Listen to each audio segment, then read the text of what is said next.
ஆனந்தி கிட்ட மனசை விட்டு பேசலாமேன்னு நினைச்சா முடியலையே. கையில நீ வந்து பாதியிலேயே கட் பண்ணி கூட்டிட்டு போயிட்டாங்க. இப்ப ஆனந்தி எங்க இருக்கான்னு வேற தெரியலையே.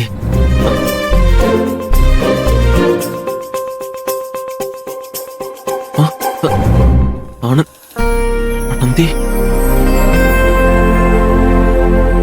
நம்மால இங்கதான் இருக்காளா? இதோ வர.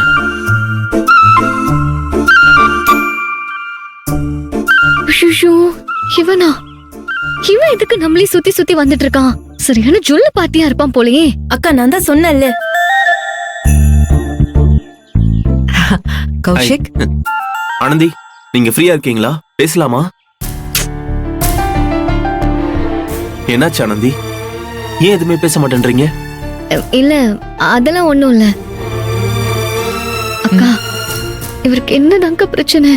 எதுக்கு இப்படி வந்து என்ன தொந்தரவு பண்ணிட்டே இருக்காரு? என்னதான் என்கிட்ட பேச போறாரு? சரி நீ அமைதியா இரு, நான் பாத்துக்கிறேன். என்ன ரெண்டு பேரும் ஏதோ ரகசியமா பேசிக்கிட்டு இருக்கீங்க? கௌஷிக் கொஞ்சம் வாங்க, உங்ககிட்ட பேசணும். வாங்க. சரி.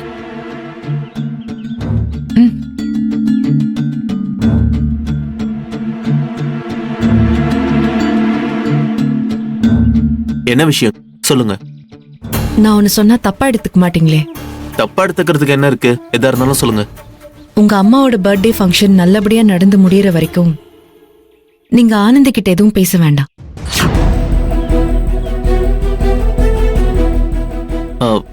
எதனால நீங்க ஆனந்தி கிட்ட பேச வேண்டாம்னு சொல்றீங்க? இல்ல, பர்த்டே ஃபங்க்ஷன் முடியட்டுமே, உங்களுக்கே எல்லாமே தெரிய வரும். இல்ல பரவாயில்ல, எதுவா இருந்தாலும் இப்பவே சொல்லுங்க. என்ன யோசிக்கிறீங்க? சொல்லுங்க, பரவாயில்ல. ஆனந்திக்கு இந்த என்ன கயல், என்ன பேசிட்டு இருக்கீங்க? ஒண்ணும் இல்ல, நீ சும்மா பர்த்டே ஃபங்க்ஷன் பத்தி பேசிட்டு. இல்ல, இவங்க என்கிட்ட ஏதோ முக்கியமான விஷயம் பேசணும்னு கூப்பிட்டாங்க. என்ன ஏதுன்னு கேட்கலாமேன்னு வந்தா பர்த்டே முடிகிற வரைக்கும் ஆனந்தி கிட்ட எதுவும் பேச வேண்டாம்னு சொல்லிட்டாங்க. அதுக்கு என்ன காரணம்னு கேட்டாலும் பதில் சொல்ல மாட்டேங்கிறாங்க. அது ஒண்ணு இல்ல தம்பி, இன்னைக்கு சந்திராஷ்டமம். நல்ல விஷயம் பேசுறதுக்கான டைம் இது கிடையாது. அதனால அது முடிஞ்சதுக்கு அப்புறம் நிச்சயத்தை பத்தியும் கல்யாணத்தை பத்தியும் பேசிக்கலான்னு நாங்க முடிவு எடுத்திருக்கோம் தம்பி.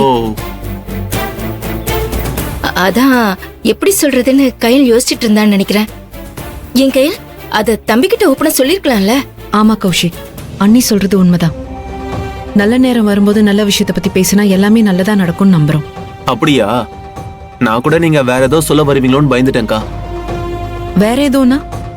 இல்ல, ஒருவேளை ஆனந்திக்கு இந்த கல்யாணத்துல விருப்பம் இல்லைன்னு சொல்ல வந்துருவீங்களோன்னு பயந்துட்டேன்.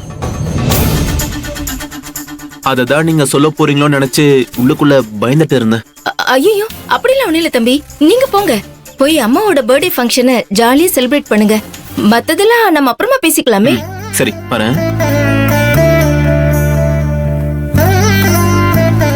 என்ன கையன், கொஞ்ச நேரத்துல எல்லா உண்மையும் அந்த பையன் கிட்ட சொல்லிருப்ப போல இருக்கே.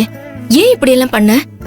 எங்க எல்லாரையும் பொறுமையா இருக்க சொல்லிட்டு இப்ப நீ அவசரப்பட்டுட்டே கையன். அண்ணி, வேற எனக்கு என்ன சொல்றதுன்னே தெரியல. அந்த பையனோட மனசுல தேவையில்லாத ஆசை வளர்ந்துகிட்டே போகுது. ஆனந்தி கிட்ட அவன் பேசணும்னு துடிக்கிறான். ஆனா ஆனந்திக்கு பேசுறதுக்கு சுத்தமா விருப்பம் இல்ல.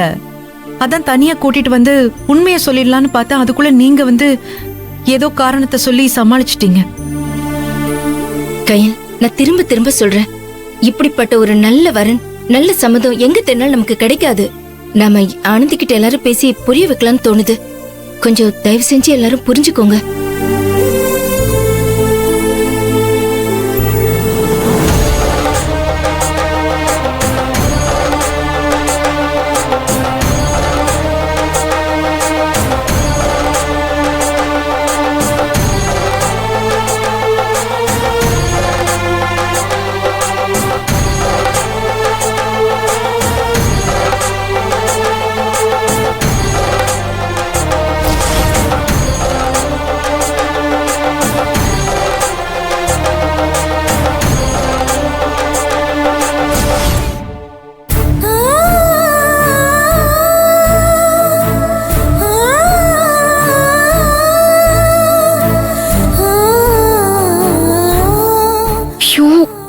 பார்த்து இந்த கால் டாக்ஸி வர சீக்கிரம் வராம கழுத்தா இருக்குது.